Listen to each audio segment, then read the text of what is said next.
ప్రార్థించుకుంటున్నాం ప్రభా. లోకరక్షకుడు, మా విమోచకుడు, మా సజీవుడైన తండ్రి ప్రభా, నిజ జీవం మాటగలవాడు యేసయ్యా, నీకు వందనాలు స్తోత్రాలు. పునరుద్ధరణ వృద్ధి చేయడం మరణములు విరిచిన దేవా, నీకే వందనాలు స్తోత్రాలు చెల్లిస్తున్నాం తండ్రి దేవా. ఆమె నన్నుడు అన్ని నామంలో కన్నా పైనామల దేవా, నీకు వందనాలు. ఆల్ఫీ మెగైన దేవా, ఆది అంతమైన దేవాన్ని స్తోత్రము చెల్లించుకుంటున్నాం ప్రభా. దేవాన్ని వందనాలు. పునరుద్ధానం జరిగినట్టు ప్రభా, ఈ పునరుద్ధానం దినం వరకు నన్ను, నా సంఘాన్ని, నా సంఘ కాపలను ప్రభా, నీ సురక్షితమైన కృపలో మమ్మల్ని అందరినీ కాచి కాపాడ ప్రభా, నీకు వందనాలు స్తోత్రంలో తండ్రి. ఇగోనైనా ఈ తండ్రి ఉదయకాల సమయంలో ప్రభా, అయ్యా తండ్రి ప్రభా నాయన, ఈ దినం కావచ్చు మాకు వర్తమానం ప్రభా తండ్రి నాయన. అయ్యా నీ ప్రియబిడ్డలు ప్రభా, నా తండ్రి దైవజనులు ప్రభా, నిలబడి చెప్పుచుండగా ప్రభా, నోటికి బోరుగా ఉండమని ప్రార్థించుకుంటున్నాను ప్రభా. ఏడంతల ఆత్మతో అభిషేకించండి యేసయ్య. బిడ్డకు నోటికి బోరుగా ఉండి ప్రభా, మోసే నోటికి తోడై ఉన్న దేవుడు యేసయ్య నా తండ్రి. అయ్యా బిడ్డకు మీరు తోడై ఉండి నడిపించమని ప్రార్థించుకుంటున్నాం ప్రభా. అయ్యా మీరు మాతో మాట్లాడండి ప్రభా. ఈ దినం మాతో ఏమైతే మాట్లాడతారో ప్రభా, అయ్యా నీ వాక్కు కొరకు ప్రభా, అయ్యా మీరు వాగ్దానం కొరకు తండ్రి ఎదురు చూస్తున్నాం అయ్యా. అయ్యా నీ మాటల నెమ్మది, నీ మాటల తండ్రి శాంతి సమాధానం ప్రభా యేసయ్య. మరి ఈ ఇచ్చిన వాగ్దానం ప్రభా, మరి వచ్చే వరకు తండ్రి నాయన దాన్ని మేము పట్టుకొని ప్రార్థించుకొని ప్రభా తండ్రి, మా శక్తి, మీ బలము అనేక శ్రమలు ఇబ్బందులు కలిగినప్పుడు ప్రభా, మీరు ఇచ్చిన మాటలో ప్రభా, ఆ మాటను బట్టి మేము ప్రార్థించుండగా మాకు అనేక స్వస్థతలు దయచేస్తున్నారు ప్రభా, నీకు వందనాలయ్యా. అయ్యా నీకు వందనాలు తండ్రి నైనా. మట్టి వారు మరుపులు అయోగ్యులు తండ్రి, ఎన్నికలైన వారు మమ్మల్ని ప్రభా సజీవ లెక్కలో ఉంచారు ప్రభా తండ్రి నైనా. మిగతా వారి కంటే మేము పరిశుద్ధులు కాదు కానీ ప్రభా, అయ్యా నీలో నమ్మిక ఉంచి నీ రక్తంలో కడగబడ్డాం కాబట్టి మేము తండ్రి పరిశుద్ధులుగా ఇక్కడ నిలవబడ్డాం వేసేయ్య. అందుని బట్టి నీ కృపను బట్టి నీకు వందనాలు స్తోత్రములు తండ్రి. వచ్చిన బిడ్డలందరినీ ప్రభా, అయ్యా తండ్రి మా అందరినీ ప్రభా, నా తండ్రి ప్రభా ఈ వాక్షులు వినడానికి నా తండ్రి మా చెవులు తెరవండి నైనా, మా మనోనేత్రములు తెరవండి ప్రభా. విన్న వాక్షులు మేము అర్థం చేసుకొని నీ వాక్షాంకులో కూడా జీవితాలు మాకు దయచే తండ్రి. అయ్యా నీకు వందనాలు స్తోత్రములు తండ్రి. కుడికి కానీ ఎడమ కానీ తొట్టిలు పోకుండా అయినా నీ యొక్క మార్గంలో తిన్ననైనా నీ మార్గంలో నడిచే ప్రభా కనిపిములు మాకు దయచేయమని ప్రార్థించుకుంటున్నాం ప్రభా. అయ్యా నీకు వందనాలు స్తోత్రాలు తండ్రి. అయ్యా మరొకసారి తండ్రి తండ్రి నీ బిడ్డని మీ హస్తంతో తాకండి నాయన. అయ్యా మీరు తాకండి వేసేయండి స్తోత్రాలు తండ్రి. అయ్యా నీకు వందనాలు. నీకే సమస్త ఘనత మహిమ ప్రభావంలో చెల్లించుకోవచ్చు. నా తెలియని ఏ శక్తి గల నామంలో చిన్న ప్రార్థన అడిగి వేడుకొని నామ తండ్రి.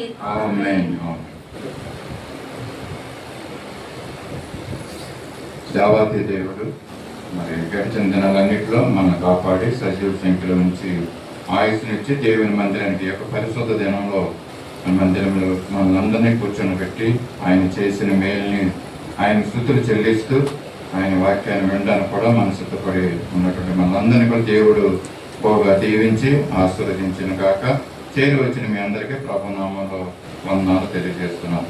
మరి గడిచిన దినాల్లో అనేక మాటలను బట్టి దేవుడు మనల్ని విశ్వాసంలో బలపరుస్తూ ఉంటున్నాడు. ఈ దినం కూడా మరి యొక్క మాటని మనం జ్ఞాపకం చేసుకున్నాం. కొన్ని మాటలు దేవుని పరిశుద్ధ వాక్యంలో నుంచి, గ్రంథంలో నుంచి.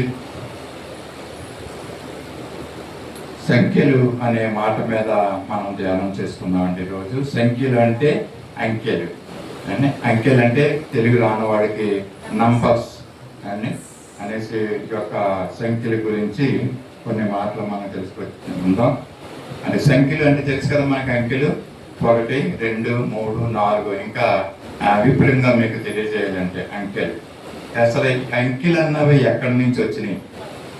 ఎవరన్నా ఎప్పుడన్నా దీని గురించి తలంచారా? ఎలాగొచ్చినాయి ఈ అంకెలు అన్నారు అన్ని ఎవరో ఒకళ్ళు కనుగొంటారు కదా. ఈ యొక్క లైటింగ్, ఈ బల్బుని కనిపెట్టిన వాళ్ళు ఒక వ్యక్తి ఉన్నాడు అండి. చదువుకున్న పిల్లలందరికీ కింద నుంచి కూడా సమాధానం రావాలి. Joyce, who invented the bulb? Thomas Alvin. ఇంకా గుడ్. పిల్లలకి చక్కగా తెలిసి మాటలు. బల్బును కనిపెట్టిన వాళ్ళు. ఈ బల్బుని మనం ఊరికి నెల కింద కూర్చుని ఈ బల్బు యొక్క కాంతిని అనుభవిస్తున్నాం మనం. కానీ ఎప్పుడన్నా మనకి తలంపు వచ్చిందా ఈ బల్బుని ఎవరు సృష్టించి ఉంటారో, ఎవరు కనిపెట్టి ఉంటారు అన్న విషయాన్ని పిల్లలు చెప్పారు. థామస్ ఆల్విన్ ఎడిసన్ అనేటువంటి వ్యక్తి ఈ యొక్క బల్బుని కనిపెట్టాడు అనేసి. అండ్ అలాగే ఈ నెంబర్లను కనిపెట్టిన వ్యక్తి ఎవరనంటే మరి మనుషులైతే కనిపెట్టలేదు, కానీ దానికంటే ముందుగానే మనుషులకు జ్ఞానం ఇచ్చినటువంటి దేవుడు మరి యొక్క అంకెలను కనిపెట్టాడు. అంకెలు నియమించాడండి. మరి సమస్తాన్ని సృష్టించిన వాడు దేవుడే, ఈ అంకెల్ని నియమించిన వాడు కూడా దేవుడే. ఆయన సంఖ్యను నియమిస్తాడు. మనకందరికీ పరిచయమైనటువంటి వాక్యము కీర్తనకారుడు దావీదు చెప్తాడు 147:4 అండి, నక్షత్రముల సంఖ్యను నియమించిన వాడు నేనే అన్నమాట. అన్ని నక్షత్రముల సంఖ్యను ఆయనే నియమించి ఉన్నాడు. అంతేకాదండి, ఏం చేశాడు, ఇంకా వాటికన్నిటికీ పేర్లు పెట్టుతున్నవాడు ఆయనే అనేసి మనకు తెలియజేస్తున్నాడు. సో అంకెల్ని కనిపెట్టింది ఎవరంటే దేవుడే. ఈ అంకెల్ని కనిపెట్టి ఉన్నాడు, సంఖ్యను నియమించిన దేవుడు అండి.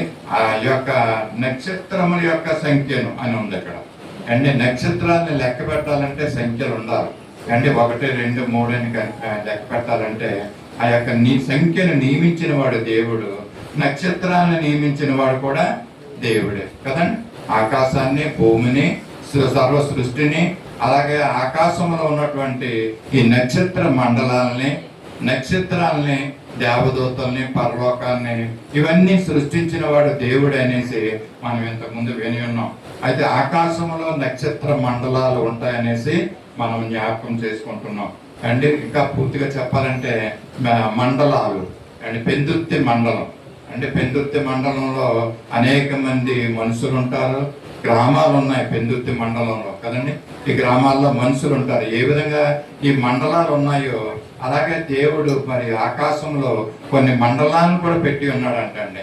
అవే ఆకాశ మండలంలో అంటారు, నక్షత్ర మండలం. మనందరికి తెలుసు ఆకాశం ఒకే ఆకాశం కాదు మనకు కనిపించేది, ఆకాశ మహాకాశాలు ఉన్నాయి అంటారండి. అంటే మొదటి ఆకాశము, మధ్య ఆకాశము, మూడో ఆకాశము అని బైబిల్ గ్రంథంలో మనం చదువుతూ ఉంటాం కనుక ఈ ఆకాశ మండలాలు అనేసి ఉన్నాయి. అలాగే నక్షత్ర మండలాలు అన్నవి కూడా ఉన్నాయి. ఈ నక్షత్ర మండలాన్ని కూడా నియమించింది కూడా ఆయనే. నక్షత్రాల యొక్క సంఖ్యను నియమించింది, వాటికి పేర్లు పెట్టింది కూడా దేవుడే అండి. నక్షత్రాలకు పేర్లు ఉన్నాయి, మీకు తెలుసు కదండి. ఇప్పుడు అడిగితే ఒకరిద్దరు చెప్పగలరు ఈ యొక్క నక్షత్రాల యొక్క పేర్లు కదండి. అయ్యగారు ఉన్నప్పుడు ఇలాంటి విషయాలన్నీ ఎన్నెన్నో మరి సైన్స్ గురించి తెలియజేస్తూ ఉండేవారు. వాటిని మళ్ళా మనం జ్ఞాపకం చేసుకుంటున్నాం. ఇది మంచి అవకాశం మనకి కదండి. ఆ ఆకాశంలో ఉన్నటువంటి నక్షత్రాలని లెక్క పెట్టడం ఒక వంతు అయితే, అందులో ఉన్నటువంటి పేర్లు తెలుసుకుంటాం మరొక ఇది. మరి బైబిల్లో 2-3 పేర్లు, ఎక్కువ పేర్లు ఉండొచ్చు, నేను 3-4 పేర్లు చూశాను. యోబు గ్రంథంలో తేజో నక్షత్రం. ఓకే, యోబు గ్రంథంలో మనకి వెళ్దాం. 9వ అధ్యాయము 9వ వచనంలో కొన్ని మాటలు ఉన్నాయండి. యోబు గ్రంథంలో ఆ యొక్క నక్షత్రం యొక్క పేర్లు అంటే పుట్టినప్పుడు ఏ నక్షత్రంలో పుట్టామని కొంతమంది చూసుకుంటా ఉంటారంటండి అండి. యోబు గ్రంథము 9వ అధ్యాయం 9వ వచనం చూడండి. తిరగడం లేదు మనకి, ఇది చదువుకుంటే చూసారా చాలండి. ఈ యొక్క నక్షత్రాల పేర్లు అండి. మృగశీర్షిక స్వాతి, మృగశీర్షిక నక్షత్రము, కృత్రిక నక్షత్రము, దక్షిణ నక్షత్ర రాసులు అంటండి. ఈ నక్షత్రాలు ఎన్నో ఉన్నాయంట, ఎన్నో రాసులు. మరి విపులంగా చెప్పాలంటే ఈ దినాన్ని మరి సమయం లేదు కనుక త్వరగా ముందుకు వెళ్తాను. చెప్పవలసిన విషయాలు ఏంటంటే అంకెల గురించి మనం ధ్యానం చేస్తున్నాం కనుక ఈ నక్షత్రాల గురించి మనము పక్కన పెడతాం. చాలా నక్షత్రాలు ఉన్నాయండి. అవన్నీ కూడా ఆకాశ మండలంలో మరి మిల్కీ వే పాలపుంత ఉంటుందన్న విషయాన్ని మనం ఇంతకుముందు జ్ఞాపకం చేసుకున్నాం. వీటన్నిటికీ పేర్లు పెట్టింది ఎవరనంటే దేవుడు అండి. ఆకాశ మండలంలో ఉన్న నక్షత్రాలు అండి, నక్షత్రాలకు పేరు పెట్టింది దేవుడు. అయితే ప్రశ్న వస్తుంది నా వైపు చూడండి. ఆకాశంలో ఉన్నటువంటి నక్షత్రాలకు ఎవరు పేరు పెట్టారండి? దేవుడు పేరు పెట్టారని విన్నాము. అలాగే ఈ లోకంలో అంటే భూమి మీద ఉన్నటువంటి వాటికి ఎవరు పేరు పెట్టారు? అన్ని ఆదాము పేరు పెట్టారు కదా. భూమి మీద ఉన్నటువంటి జాతులకి ఏ పేరు పెట్టినో చూస్తాననేసి దేవుడు చూస్తున్నాడంట. వాటందరినీ దగ్గరికి పిలిచినప్పుడు ఆదాము వాటికి పేర్లు పెట్టినట్లుగా మనం చూస్తాం. ఆదికాండం 2వ అధ్యాయము 19వ వచనంలో ఆదాము ఏ పేరు పెడతాడో జీవము గల ప్రతిదానికి ఆదాము పేరు పెట్టాడు అనేసి ఇక్కడ మనం చూస్తున్నాం. మరోసారి సంఖ్యల దగ్గరికి మనం వెళ్దాం అండి. సంఖ్యల గురించి మనం ధ్యానం చేస్తాం కదా. ప్రపంచ జనాభాని లెక్క కట్టడానికి ఇప్పటికీ కూడా అది సంపూర్ణం కావలేదండి కదా. అది అవడం లేదు, అంటే ఆ లెక్కలు ఖచ్చితంగా తేలడం లేదు. ఎందుకంటే నిమిషానికి ఎంతమంది పుట్టేస్తున్నారంట పిల్లలు. అన్నీ ఎంతమందో చనిపోతున్నారు కనుక ప్రపంచ జనాభా తేలాలంటే కొంచెం కష్టమైన పనే. అప్రాక్సిమేట్గా ఏదో చెప్పగలరు ఈ సమయం ఈ యొక్క దినము, ఈ యొక్క గంటలో, ఈ యొక్క నిమిషంలో, ఈ యొక్క సెకండ్లలో ఇంత ప్రపంచ జనాభా ఉన్నదనేసి. అంటే ఢిల్లీ ప్రాంతంలో మేము ఉంటున్నప్పుడు అక్కడ వాతావరణం, ఇక్కడ కూడా ఉన్నాయండి కొన్ని ప్రదేశాల్లో, వాతావరణం ఎలాగుందో అన్నది అక్కడ డిస్ప్లే అవుతూ ఉంటుంది రోడ్డు మీద, ఆ డిస్ప్లే బోర్డు మీద. అంతేకాకుండా ఆ సమయానికి ప్రపంచ జనాభా ఎంత ఉందో అది అప్డేట్ అవుతూ ఉంటుంది అంటండి. దాంట్లో కనపడతా ఉంటుంది, మనం చూస్తూ ఉంటే ఏ విధంగా వాతావరణాన్ని చూడగలమో మనము, అంటే దీన్ని అంటే ఎంత టెంపరేచర్ ఉందో మనం చూడగలమో ఆ విధంగానే ఈ సమయానికి ప్రపంచ జనాభా ఎంత ఉందన్నది అది ఎలక్ట్రానిక్ ఆ యొక్క మీటర్ ద్వారా అది తిరుగుతూ ఉంటుంది అనమాట. అది అలా ఫాస్ట్గా తిరిగిపోతుందండి. అంటే అంత ఫాస్ట్గా పిల్లలు పడుతున్నారు అనమాట. ఇప్పుడు ఈ మధ్యకాలంలో అవగాహన ఎక్కువైపోయి జనాభా కొంచెం తగ్గింది కానండి. అంటే కుటుంబ నియంత్రణ మరి అమలు చేయడం వల్ల ఇందిరమ్మ గారు ఉన్నప్పుడు, అప్పుడును ఇందిరా ప్రైమ్ మినిస్టర్గా ఉంటున్నప్పుడు ఆ విధంగానే మరి ఈ యొక్క జనాభా తగ్గింది. లేకపోతే ఈ జనాభా చాలా ఎక్కువైపోయినాము కదండి. మరి వాళ్ళకి అవసరతలు ఏంటంటే ఈ ఫెసిలిటీస్ అన్ని అంతగా దొరక్కపోనాము. అయితే ఈ ప్రపంచ జనాభా ఖచ్చితంగా లెక్క తేలకపోయినా కూడా దేవుని యొక్క లెక్క అంటే దేవుని యొక్క లెక్క చాలా ఖచ్చితమైనదండి. నక్షత్రాలని మరి ఆయన లెక్క కట్టగలడు, ఎందుకంటే నియమించిన వాడు ఆయన కాబట్టి, వాటికి పేర్లు పెట్టే దేవుడు ఆయన కాబట్టి. మరి పాట ఉంది కదా, నక్షత్రముల యొక్క సంఖ్యను ఆయనే నియమించను, నక్షత్రముల సంఖ్యను ఆయనే నియమించెను, వాటికన్నీ పేరులు పెట్టుచున్న వాడని, వాటికన్నీ పేరులు పెట్టుచున్న వాడని, దేవునికి స్తోత్రము గానము చేయుటయే మంచిది, మనమందరము స్తుతి గానము చేయుటయే మంచిది. మనందరం ఏం చేయాలండి? గానం చేయడమే కాదు, దేవుని వాక్యాన్ని కూడా మనం వినాలండి. ఇది మంచిది. దేవుని యొక్క వాక్యం వింటే అది కొన్ని విషయాలు మనం తెలుసుకుంటాం. అంటే దేవుని యొక్క లెక్క మరి చాలా ఖచ్చితమైనటువంటి లెక్క. సంఖ్యని, నక్షత్రాల సంఖ్యను ఆయన నియమించున్నాడు, సంఖ్యను ఆయన నియమించున్నాడు, వాటికి పేర్లు పెట్టే గొప్ప దేవుడు. అబ్రహాం దేవుడు పిలిచి అన్నాడంట, నీ కన్నులు ఎత్తి చూడు, నీకు చేతనైతే ఇదిగో ఆకాశ నక్షత్రాలని లెక్క పెట్టు. అంటే కనపడే ఈ నక్షత్రాలని దేవుడు అబ్రహాంతో చెప్తున్నాడు, నువ్వు లెక్క పెట్టుమని. అండి లెక్క పెట్టగలడు ఆయన? లెక్క పెట్టలేడండి ఇది.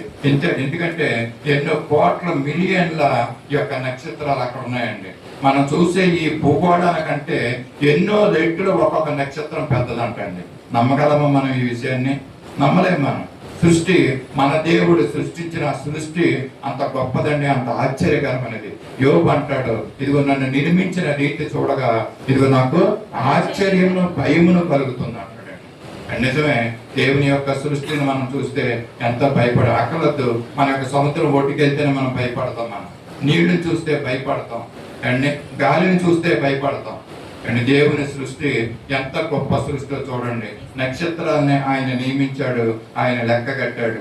అండ్ ఒక్క అబ్రహాము నుంచే మరి యొక్క ఆకాశ నక్షత్రముల వలె నీ సంతానాన్ని చేస్తానంటున్నాడండి. హెబ్రీ పత్రిక 11:12 చూడండి, మృతతుల్యుడైన ఆ ఒక్కన నుండి, ఫాస్ట్ గా చదవాలి, ఇది నేను సమయం లేదని చెప్పాను.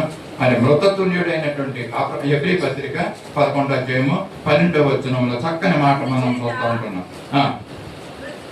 మృతతుల్యుడైన ఆ ఒక్కని నుండి అంటే అబ్రహాము నుండి, అంటే ఆ ఒక్కన నుండి సంఖ్యకు ఆకాశ నక్షత్రముల వలెను సముద్రమందలి లెక్కింప సఖ్యము కాని ఇసుక రేణుల వలెను సంతానం కలిగి చేస్తానన్నాడండి. దేవుడు ఏం చేస్తానంటున్నాడండి? అబ్రహాము తోటి ఇదిగో ఆకాశ నక్షత్రాల వలె లెక్క పెట్టలేమండి, ఆయన సంతానాన్ని ఆ విధంగా చేస్తానంటున్నాడు. అండి. అలాగే లెక్కింప సఖ్యము కాని సముద్రమందలి లెక్కింప సఖ్యము కాని ఇసుక రేణుల వలె నీ సంతానాన్ని కలుగు చేస్తా ఉంటున్నాడండి దేవుడు కదండి. ఈ విధంగా ఆకాశ నక్షత్రాలు సముద్రాల గురించి మనం లెక్క చూస్తున్నాం. లెక్కలకు వెళ్తున్నప్పుడు సంఖ్యల్లో మొదటి సంఖ్య అంటే ఈ దినాన్ని 1వ సంఖ్య 2వ సంఖ్య గురించి క్లుప్తంగా మనము విందాం. అంటే సంఖ్యలో మొదటి సంఖ్య 1 లేక మొట్టమొదటిగా అని ఉంటుందండి. మొదటిగా అనేసి ఉన్న పదాలు మనము పరిశుద్ధ గ్రంథం నుంచి కొన్ని వాక్యాలు చూద్దాం. మరి అంతకన్నా ముందుగా ఒక్కడే అయినటువంటి ఆ దేవుడు అంటే మన సృష్టికర్త అయిన దేవుడు ఒకే ఒక్క దేవుడు మనకున్నాడు. అంటే మనకి ఇందాక కూడా అమ్మగారు జ్ఞాపకం చేస్తున్నారు. అంటే 10 ఆజ్ఞల్లో మొట్టమొదటి ఆజ్ఞ అంటే చెప్తారా, జ్ఞాపకం చేసుకుంటారా మరొకసారి?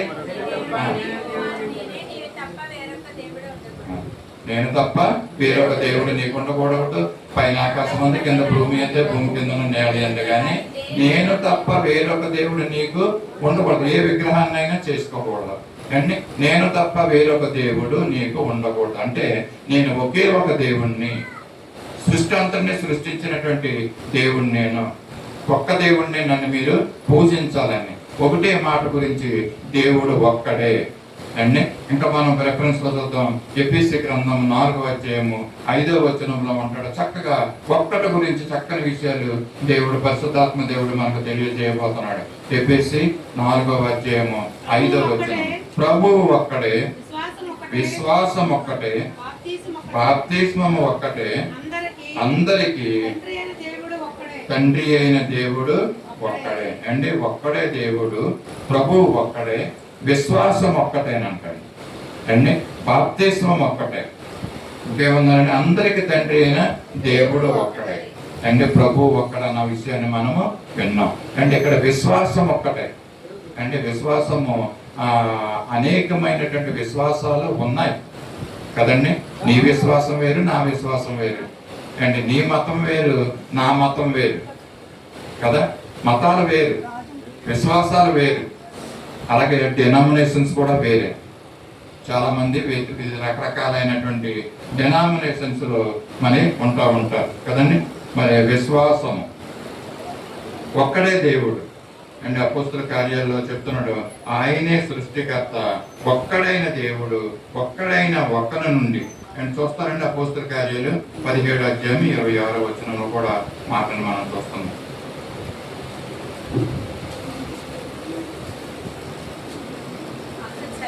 అపోస్తుల కార్యంలో 17:26.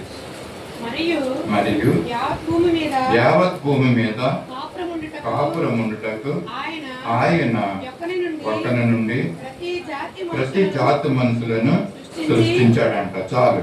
అంటే ఒకే ఒక దేవుడు అంటే ఒక మనిషి నుంచి యావత్ భూమి మీద జాతి వచ్చిందంట. అనేక మంది జాతి మనుషులు వచ్చారు. ఆయన ఎవరు అండి? భూమి మీద ఒక్కని నుండి ప్రతి జాతి మనుషులు వచ్చారు. ఎవరండి? ఆదాము కదండి. ఆదాము నుండి ప్రతి జాతి మనుషుల్ని దేవుడు సృష్టించినట్టుగా మనం చూస్తున్నాం. ఆ ఒక్క మనుషుని ద్వారా ఏమొచ్చిందంటే ప్రతి జాతి రావడమే కాకుండా పాపం కూడా వచ్చిందండి. ఒకే ఒక దేవుడు ఒక మనిషి ద్వారా ఈ లోకముకు వచ్చాడు, సృష్టించాడు ఒక మనిషిని. ఆ ఒక్క మనిషి ద్వారా పాపము ఈ లోకంలోనికి వచ్చింది. రోమాపత్రిక 5వ అధ్యాయము 12వ వచనంలో ఈ మాటలు మనము చూస్తున్నాం. అంటే మనుషుని ద్వారా భూమి మీద పాపం ఎలాగ వచ్చిందో అండి. ఇట్లుండగా చెప్పండి చదవండి. ఒక మనుషుని ద్వారా పాపము ద్వారా మరణమును లోకములో ఎలాగూ ప్రవేశించను అలాగునే మనుషులు పాపం. చాలండి. ఇక్కడ ఏముంటుందంటే దేవుడు ఒక్కడే, దేవుడు సృష్టించిన మనుషుడు ఒక్కడే, అతను ఆదాము. అతని ద్వారా ఏమొచ్చిందంటే పాపం వచ్చిందంట. ఒకే ఒక మనిషిని ద్వారా పాపం ఈ లోకానికి వచ్చింది. మరణం వచ్చిందంట. పాపము ద్వారా మరణం వచ్చింది. మరణం లోకంలో ఎలా ప్రవేశించిందో మనం చూస్తున్నాం. మరణము ద్వారా లేక శాపము అంటే వేదనలు, ప్రసవ వేదనలు కదండి. ఆదాం ద్వారా అప్పు వచ్చింది. ఆ ఒక ప్రసవ వేదనలు చేసిన పాపాన్ని బట్టి అండి. ఈ విధంగా మరి చింతలు, రోగాలు, మరి అనేకమైనటువంటి సమస్యలు ఈ లోకానికి ఆదాము వచ్చాడు. ఆదాము ద్వారా ఇవన్నిటికి మనకి పాపం వచ్చింది. పాపము ద్వారా ఇవన్నీ కూడా మనకి సంక్రమించి ఉన్నాడండి. ఒక మనిషి ద్వారా వచ్చిన పాపాన్ని పోగొట్టడానికి దేవుడు తన ఏకైక కుమారుణ్ణి ఈ లోకానికి పంపించాడు. ఒకటి అండి. దేవుడు ఒకడు. దేవుడు సృష్టించినటువంటి మనుషుడు ఒకడు. ఆయన ద్వారా వచ్చిన పాపము, ఆ పాపాన్ని పోగొట్టడానికి ఈ లోకానికి యేసయ్య ఒక్కగానొక్క దేవునికి ఏకైక కుమారుడిగా ఉంటున్నటువంటి ఆ యేసు ప్రభువు వారు ఈ లోకానికి వచ్చాడు. మనిషి యొక్క పాపాన్ని పోగొట్టడానికి, మనిషికి రక్షణ ఇవ్వడానికి ఆయన యేసు అండి. యేసు మరి ఒకే ఒక దేవుడు అంటే దేవుని యొక్క ఒకే ఒక ఏకైక కుమారుడు. యేసురాజు ఒకే దేవుడు అని పాడుకుంటాం కదండి. యేసురాజు ఒకే దేవుడు, యేసురాజు ఒకే దేవుడు, యేసురాజు ఒకే దేవుడు, యేసురాజు ఒకే దేవుడు. అందుకే పాడేద అందరికీ చాటేద యేసురాజు ఒకే దేవుడు. అందుకే పాడేద అందరికీ చాటేద యేసురాజు ఒకే దేవుడు. పడదాం. హల్లెలూయా ఆమేన్ హల్లెలూయా హల్లెలూయా ఆమేన్ హల్లెలూయా హల్లెలూయా ఆమేన్ హల్లెలూయా హల్లెలూయా ఆమేన్ హల్లెలూయా.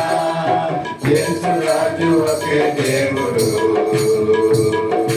యేసురాజు ఒకే దేవుడు. హల్లెలూయా హల్లెలూయా. మనల్ని దేవుడైనటువంటి ఏకైక దేవుడు తన ఏకైక కుమారుని లోకానికి పంపించి మన పాపాలను పోగొట్టడానికి యేసు ప్రభు రాజుగా ఈ లోకానికి వచ్చాడు. ఆయన ఒకే దేవుడుగా ఉంటున్నాడు. ఆయన త్రిత్వమైనటువంటి దేవుడు, మరి త్రిత్వంలో ఏకత్వము కలిగినటువంటి దేవుడు. ఆయన ఆది సంభూతుడుగా ఉంటున్నాడు. ఆది అంతములైనటువంటి దేవుడు, అల్ఫా ఒమేగా అయినటువంటి దేవుడు. ఆయన ఒకే ఒక దేవుడు. కొలస్సీ రాసిన పత్రిక 1వ అధ్యాయం 18వ వచనంలో ఈ మాటలు మనము చూస్తున్నాం. కొలస్సీ రాసిన పత్రిక 1వ అధ్యాయం 18వ వచనంలో ఆయన ఆది అయి ఉండి అండి, ఆయన మన నిమిత్తమే చనిపోయి ఆయన తిరిగి లేచినటువంటి ఆ దేవుడు, తిరిగి పునరుద్ధానటువంటి ఆ యేసు ప్రభువును మనం కలిగి ఉన్నాం. ఒకే ఒక దేవుని యొక్క కుమారుడు. కొలస్సీ 1వ అధ్యాయము 18వ వచనంలో ఆయనే శిరస్సు, ఆయనకు అన్నిటిలో ఆయన ఆది అయి ఉండి మృతులలో నుండి లేచుటలో ఆది సంభూతుడాయన అండి. ఆయన ఆది అయి ఉన్న దేవుడు అండి. ఆయన ఒకే ఒక దేవుడు. ఆది నుంచి ఆయన ఉన్నటువంటి దేవుడు. అంతేకాకుండా మన పాపం నుంచి ఈ లోకంలోకి వచ్చి చనిపోయి మృతుల్లో నుండి ఆయన లేచిన దేవుడు.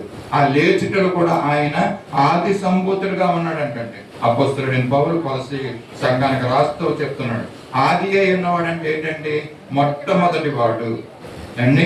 ఆయన మొట్టమొదటి దేవుడు అండి. ఆయన అండ్ మృతులలో నుండి లేచుటలో ఆయన ఆది సంభూతుడు అంట. అంటే మృతులలో నుండి లేచే దాంట్లో కూడా ఆయన ఆది సంభూతుడుగా ఉంటున్నాడు. ఇంతకుముందు తెలియజేశాను అండి, యేసు ప్రభుల వారు చనిపోయి తిరిగి లేచుట్లో మరి మొట్టమొదటి వాడు అని ఎలాగా మనము రుజువు చేయగలమండి. ఆయన అంటే చనిపోయిన వారు తిరిగి లేవలేదా అండి? చనిపోయిన వారు తిరిగి లేచారు చాలా మంది పరిశుద్ధ గ్రంథంలో. దాంట్లో ప్రాముఖ్యంగా లాజర్ను మనం జ్ఞాపకం చేసుకుంటాం. చనిపోయి 4 దినాలుండి తిరిగి లేచాడు. మరి ఆయనకి యేసు ప్రభువుకి సమానం కాదండి.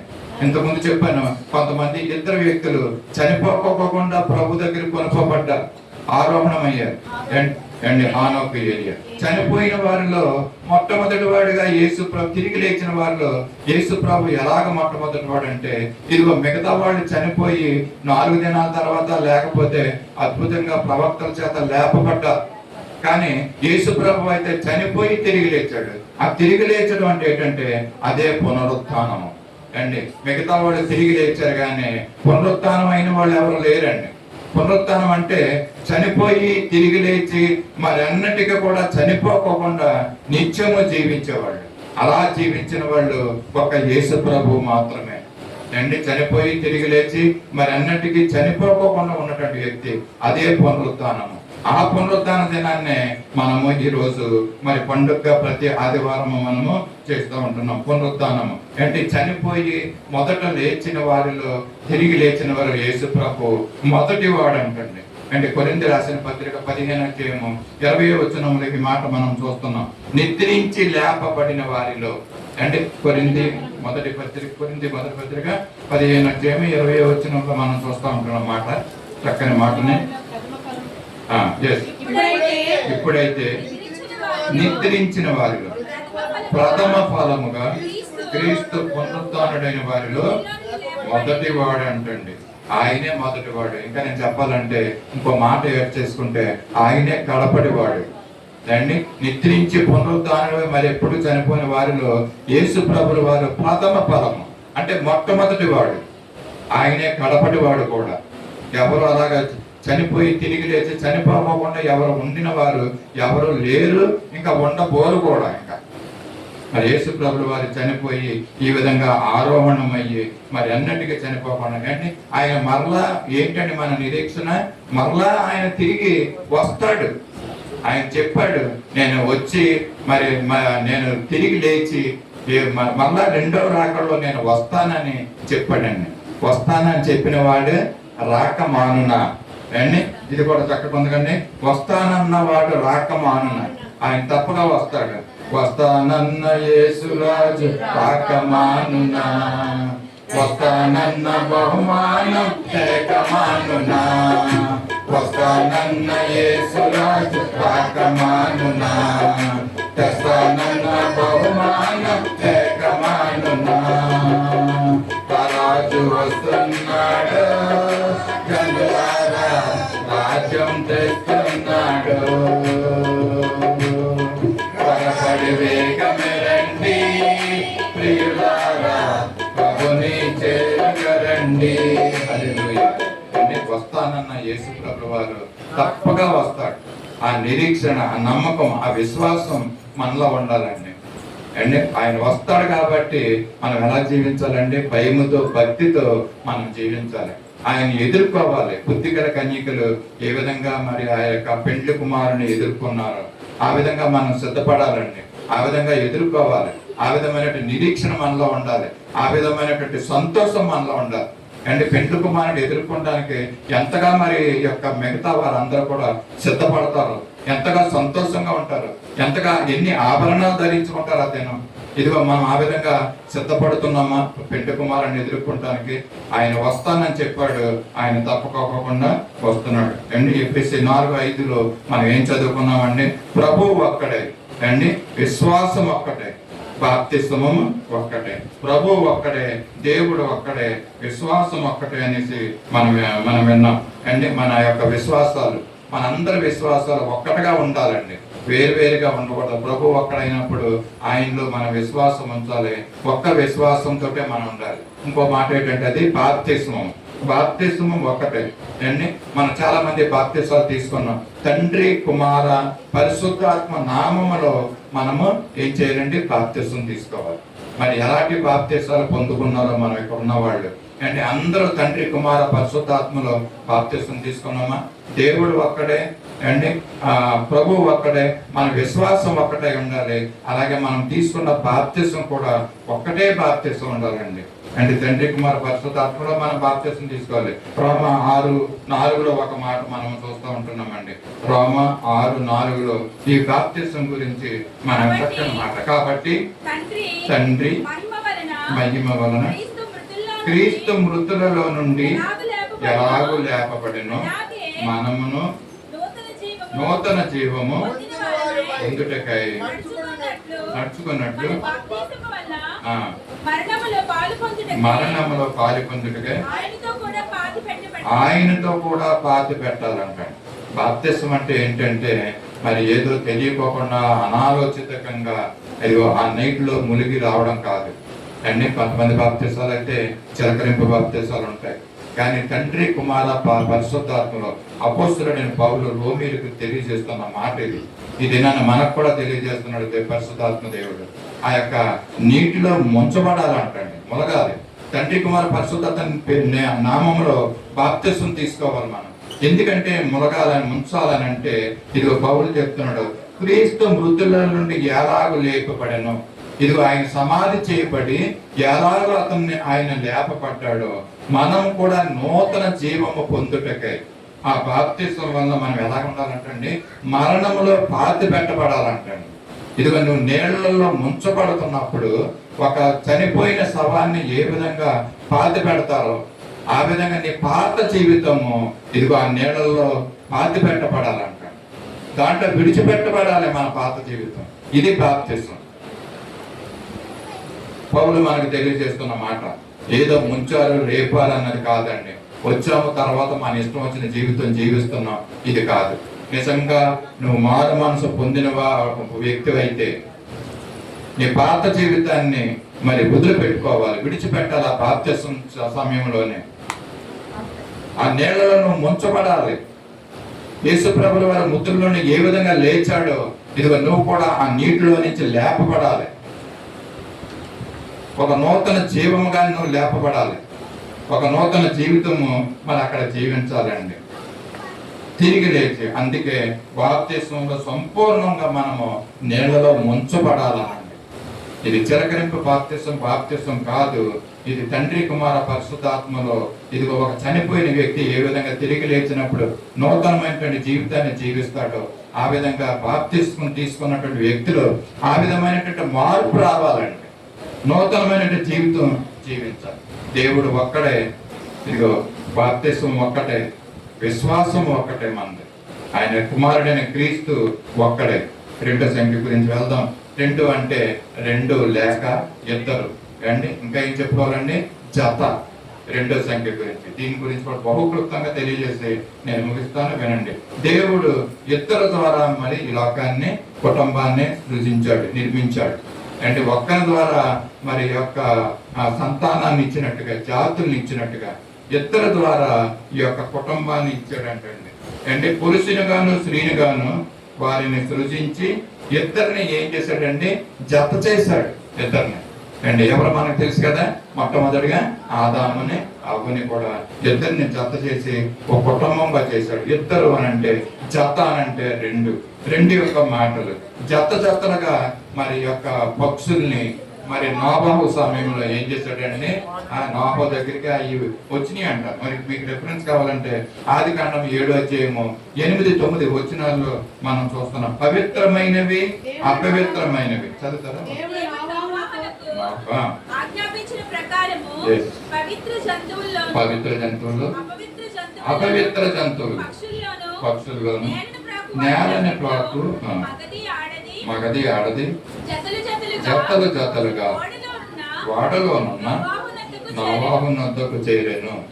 చాలమ్మా ఇక్కడ అంటే ఇక్కడ జతలుగా అంటే రెండుగా మగదే ఆడది అండి. ఈ విధంగా వారి నోవహు దగ్గరికి వచ్చిన నేలని ప్రాకు పురుగులు కూడా, జంతువులు, పక్షులు జతలుగా రెండేసి అక్కడికి నోవహు దగ్గరికి వస్తున్నాయి. మనం ఇంతకుముందు మనకి ఏమర్థమైందండి, జలప్రళయము వచ్చినప్పుడు మరి దేవుడు నోవహుకు చెప్పాడు, మనుషులందరికీ మరి వాళ్ళని రమ్మని చెప్పామని రక్షించుకుంటానికి. ఇదిగో జలప్రళయం రాబోతుంది, మీరు పడవలో ప్రవేశించండి అని మరి 40 దినాలండి మరి వారి పురుషులు చెప్తా ఉంటున్నాడంటండి నోవహు. ఎవరైనా వచ్చారా? ఎవ్వరు కూడా రాలేదు.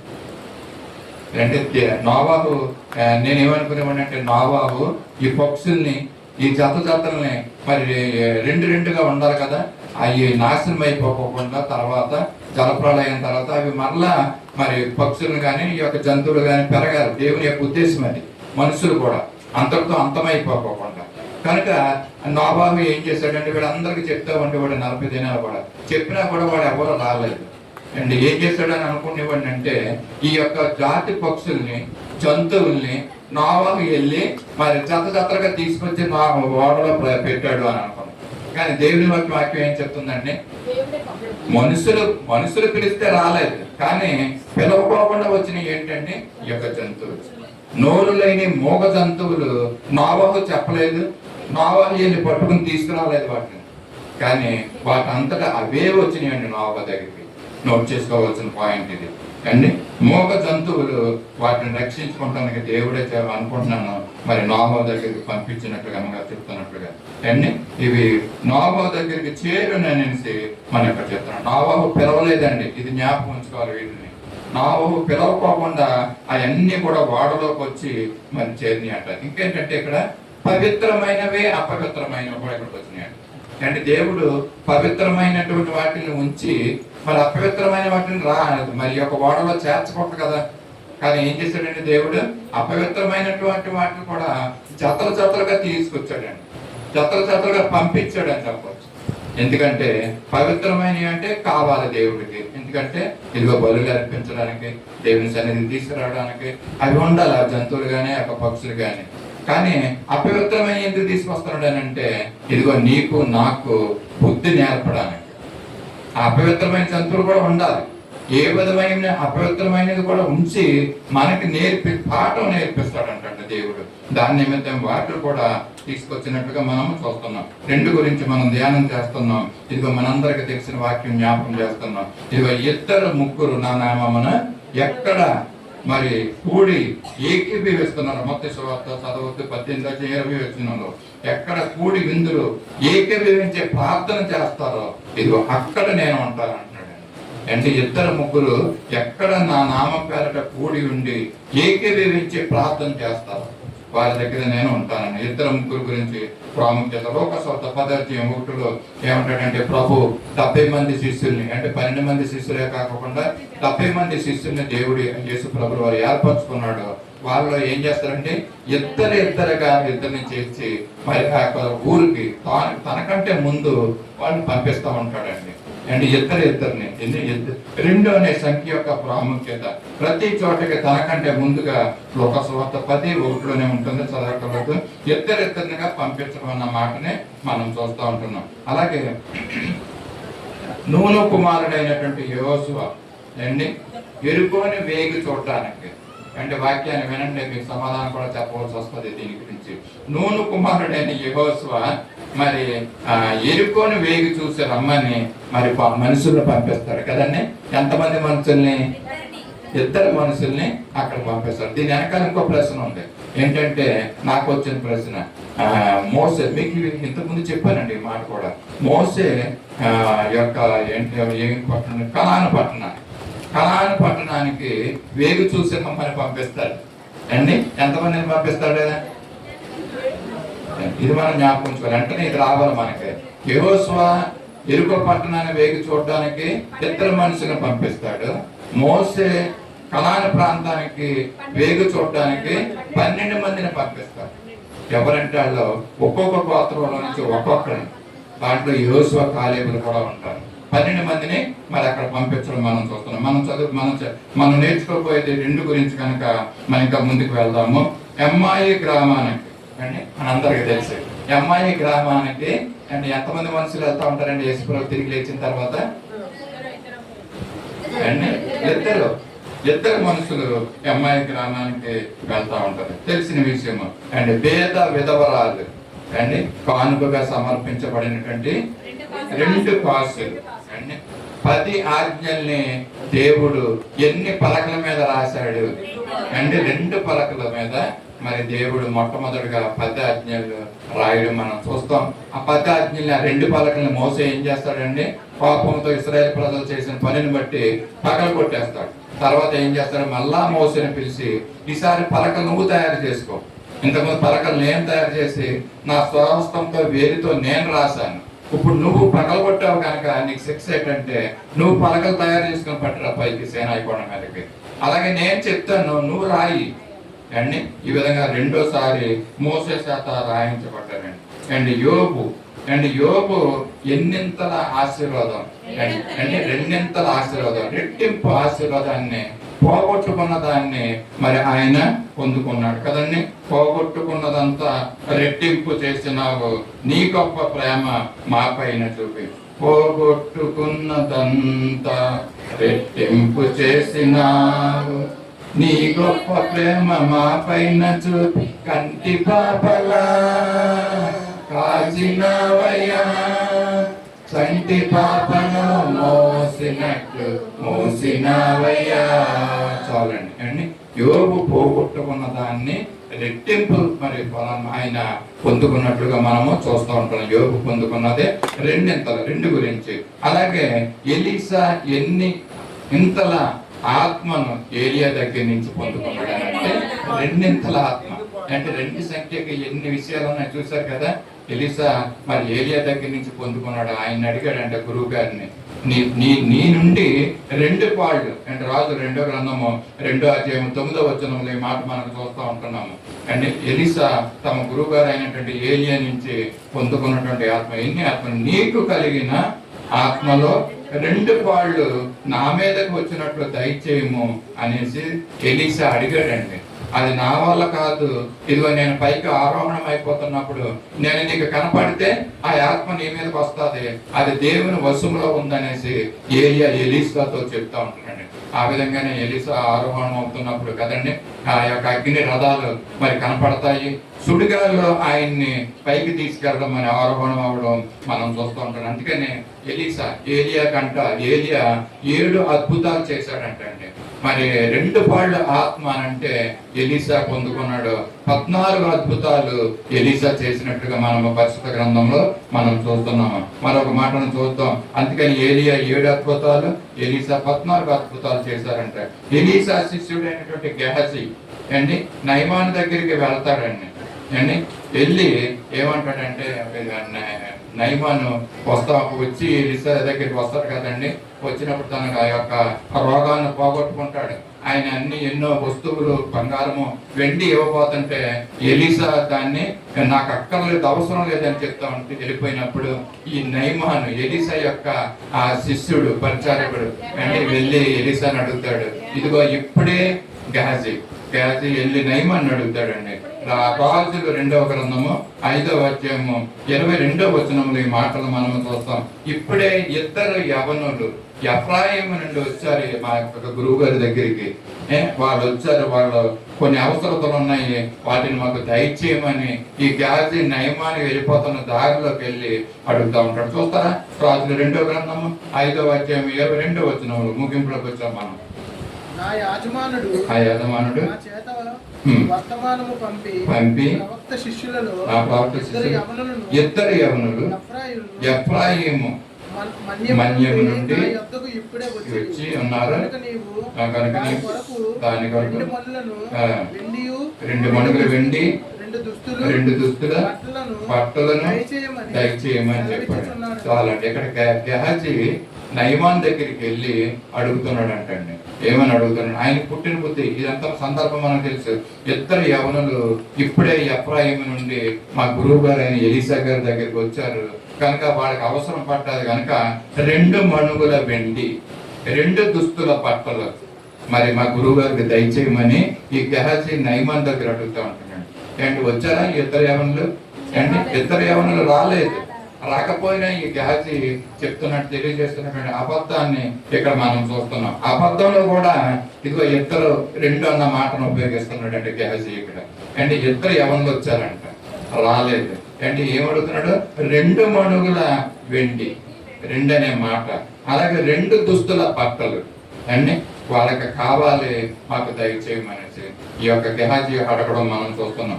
అబద్ధం చెప్తున్నప్పుడు కూడా ఈ యొక్క 2 సంఖ్యను వాడడం మనం చూస్తూ ఉంటున్నాం కదండి. ఇక్కడ ఇంకొక మాటను చూసి ముగిస్తాను. ఇశ్రాయేలు రాజు అయిన అగబు అండి నగరంలో ఉన్న నాబోతు ద్రాక్ష తోటనే ఆశించాడు కదండి. మనందరికీ తెలుసు ఇశ్రాయేలు రాజు అయిన అహాబు ఆయన నగరంలో ఉన్నటువంటి నాబోతు ద్రాక్ష తోటను ఆశించి తన భార్య అయిన యెజబెలు ఏం చేస్తుందంటే ఆశించాడు. భార్య అయిన యెజబెలు నీకు ఇప్పిస్తానని చెప్పి నాబోతు మీదకి అంటే ఎంతమంది మనుషుల్ని సాక్ష్యం అబద్ధ సాక్ష్యాలు కదండి. 2 అబద్ధ సాక్ష్యాలను సృష్టించిందండి ఈవిడ. ఎవరు? యెజబెలు. మనందరికీ తెలుసు బహు భయంకరమైనటువంటి స్త్రీ.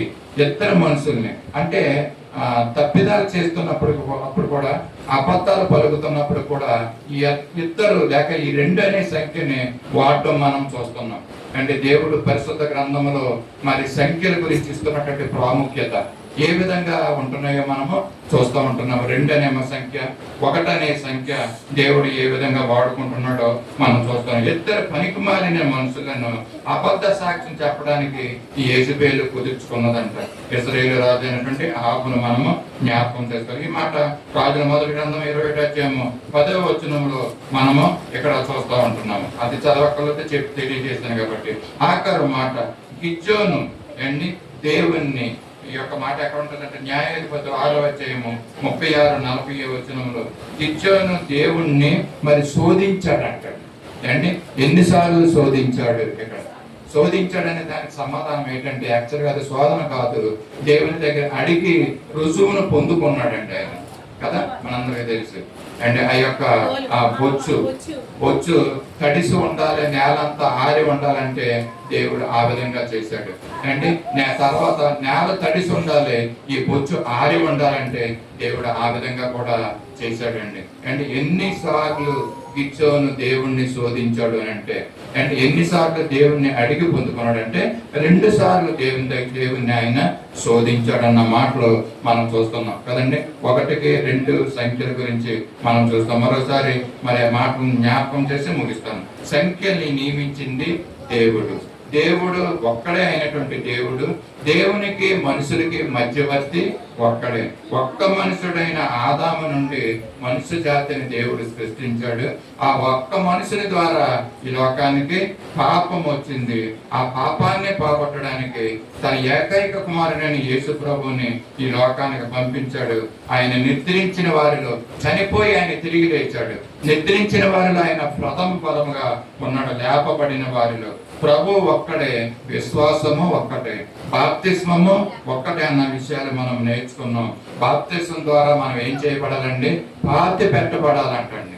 మన యొక్క ఇహలోకమైనటువంటి శరీరము, ఈ జీవితము పాతి పెట్టబడి తిరిగి లేవాలి, నిత్య జీవాన్ని పొందుకోవాలి. దేవుడు మరి పవిత్రమైనవి, అపవిత్రమైనవి, 1వ సంఖ్య గురించి 2వ సంఖ్యల గురించి 2వ సంఖ్యలో చెత్తలుగా నేలను పాక పురుగులను కూడా వాటిని నోవా దగ్గరికి వచ్చినట్టుగా మనం చూస్తున్నాం. యేసు ప్రభుల వారు 70 మంది శిష్యుని ఎన్నుకొని దాంట్లో ఇద్దరుగా తనకంటే ముందుగా యొక్క ఊర్లకి, గ్రామాలకి పంపించడం మనము చూస్తున్నాం.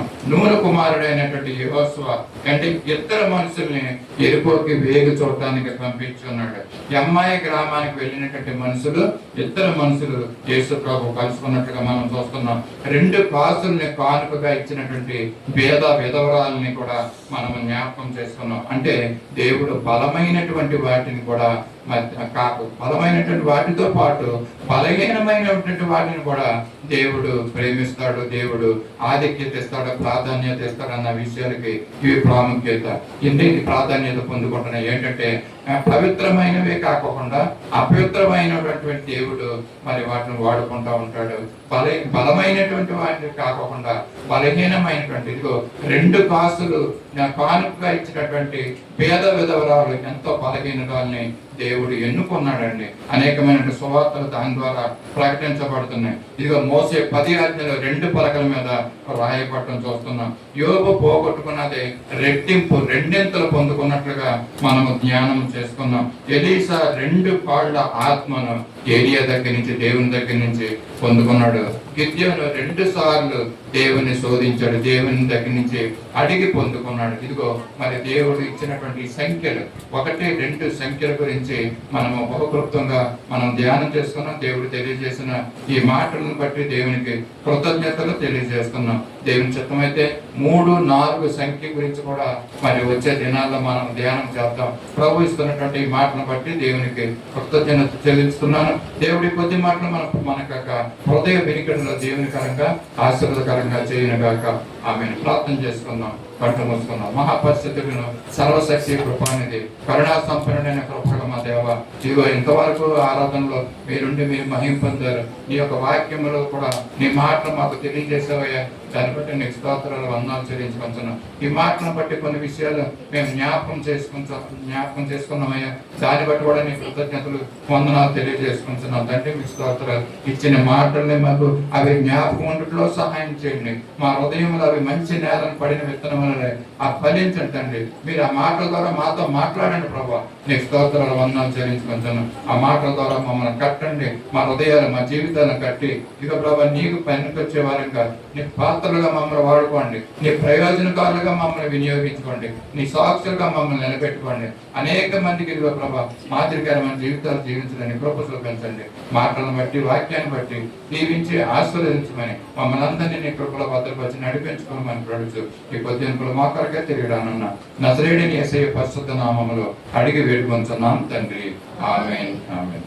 అందరూ లేచి పరలోక ప్రార్థన ఆశీర్వాదం మనం తీసుకుంటాం. పరలోకమందున్న మా తండ్రి, నీ నామం పరిశుద్ధపరచుకుని కాక, నీ రాజ్యం వచ్చిన కాక, నీ చిత్తం పరలోకమందు నెరవేర్చినట్టు భూమి మీద నెరవేరింది కాక, మాకు కావాల్సిన అన్ని ఆహారం నేడు మాకు దయచేయండి. మా రుణస్తులను క్షమించిన ప్రకారం మనల్ని క్షమించండి. మమ్మల్ని శోధనలోకి తేక కీడిని తప్పించండి. ఎందుకంటే రాజ్యము బలము మహిమ నిరంతరము నీవైనావు తండ్రి. ఆమేన్. మన పరమ తండ్రి అయిన దేవుని దివ్యమైన ప్రేమ, మన ప్రభువును రక్షకుడైన యేసుక్రీస్తు యొక్క శాశ్వతమైన కృప, సర్వసత్యంలోకి నడిపిస్తున్న పరిశుద్ధాత్మ దేవుని అన్యోన్య సహవాసము, సన్నిధి, సమాధానము, కాపుదల, ఆదరణ, సంరక్షణ, నడిపింపు తలల వంచిన మనందరికీ సత్యసవార్త సహవాసమునకు, సార్వత్రిక సంఘమునకు ఇప్పుడు ఎల్లప్పుడూ సదాకాలం తోడేండి నడిపించిన గాక. ఆమేన్. ఆశీర్వాదముల్ మామీరా వర్షింపచేయుమీశా,